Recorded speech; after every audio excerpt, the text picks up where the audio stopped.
Hypothalamus artificial intelligence, HI.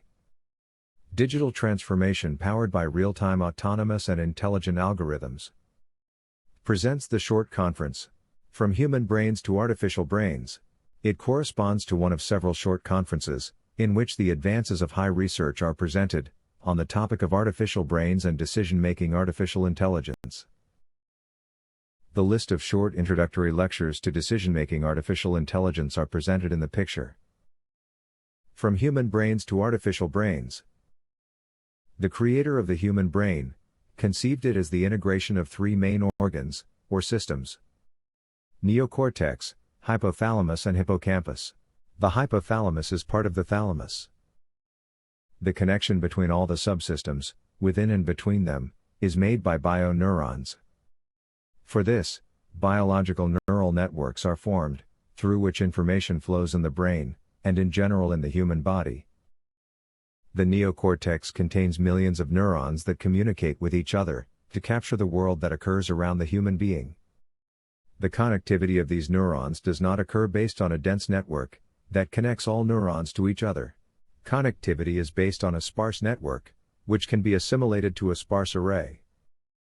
The artificial brains corresponds to the scientific foundations, more specifically mathematical fundamentals, that allow to connect multiple mathematical models, algorithms or robots, exchanging information between them to obtain a common goal, and act as holistic intelligence of the organizations, or parts therein.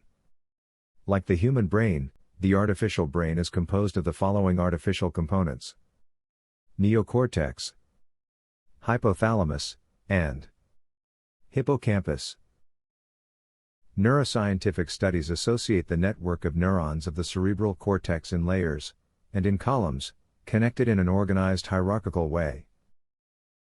The hypothalamus must coordinate all the processes that the human being carries out.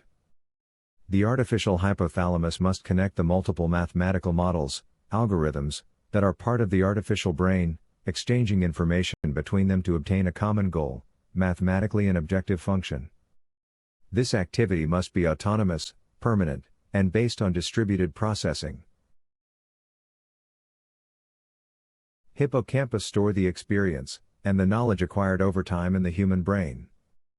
The learning process of the human being is concretized in memory, which accumulates information to face each new situation using the accumulation of knowledge that has been made up to that moment. This information is stored in the hippocampus, where the data is organized according to its age.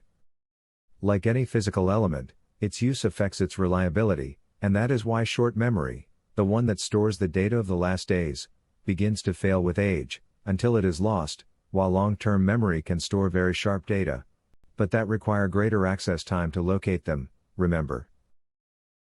The operation of the artificial hippocampus is presented as an expert system that must store two types of knowledge: formulation, the components of mathematical models, and historical data of the results generated solving the mathematical problems, using large-scale optimization methodologies. This information is used as starting point in future uses of mathematical models to support decision-making. Not teaching young professionals the principles of parallel rationing, derived from the new mathematics, is a serious mistake. Each society that does so, will end up paying its consequences, which in simple words, will lead to poverty, and a growing scientific backwardness, an abyss, which generates two different worlds, that will not be compatible. Thank you for your attention.